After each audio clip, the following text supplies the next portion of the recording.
Pichler. We are happy that we can do this interview with you.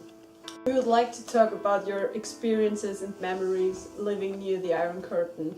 How was it growing up next to the Hungarian border?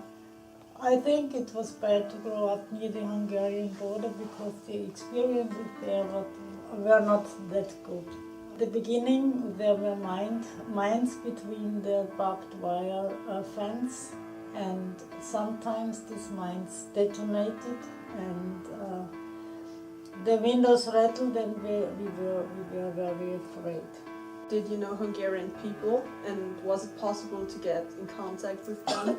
No, I didn't know Hungarian people, and it was not possible to get in contact with them. And my grandpa had a sister in Budapest, and it was very difficult to send to his sister a parcel with food or something like that. It was very difficult and almost impossible. So you feel happy about the changes that happened since? I feel very happy, and I think it became better in the 70s. In the 50s and 60s, I think there were Russian soldiers at the border, and it was very strict. And in the 70s, the Russian soldiers were replaced by Hungarians. And the restrictions at the border were eased, and it was not that difficult to go to Hungary anymore. What are your worst memories? I think I will never forget when I was 4 or 5 years old. I had my worst experience. My girlfriend and me were with her parents on a field near the border, and the grown-ups were working, and we were playing, and suddenly there was a shot, and we saw a man fell down, and he was a refugee shot by the Russian soldiers, and I think I can never forget this. Mr. Friedl, we are happy that we can do this interview with you. We would like to talk about your experiences and memories living near the Iron Curtain. We used to live with that curtain when we wanted to pass the border or to cross the border.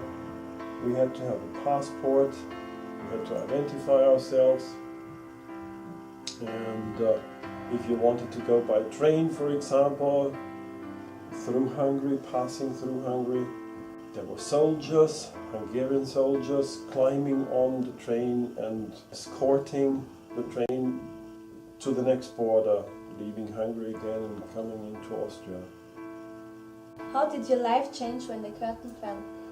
My life didn't change, actually. I mean, it changed insofar as many people came to Austria from Hungary or wanted to come to Austria, and many people in Schattendorf at least, and later on we found out that of course that happened or took place in other villages as well.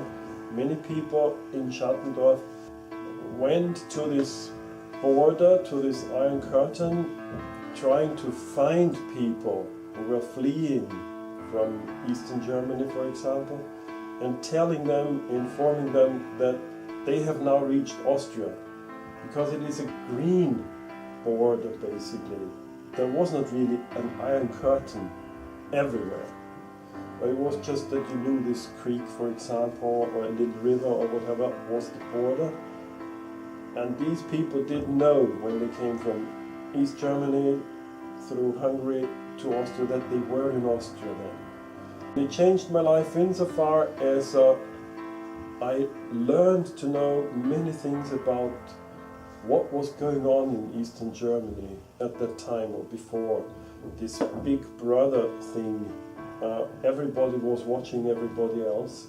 But we happened to meet a family of 4 parents, young people, and 2 daughters, and they stayed in our house for about a week. And they told us many things about what life was like in Eastern Germany, and that was incredible, unbelievable. What were your worst experiences? Learning to know why they were fleeing, actually. They told us that, for example, you never knew whether your brother told the police that you had said something about Mr. Honecker, for example, and the police arrested you. You didn't know whether your children at school said something that they heard at home, And the teacher then informed the police, and the police came and arrested you because of something that the daughters, the girls or the boys said about the dictator or Mr. Honecker or his leadership and this whole communist system. Thanks for sharing your memories with us.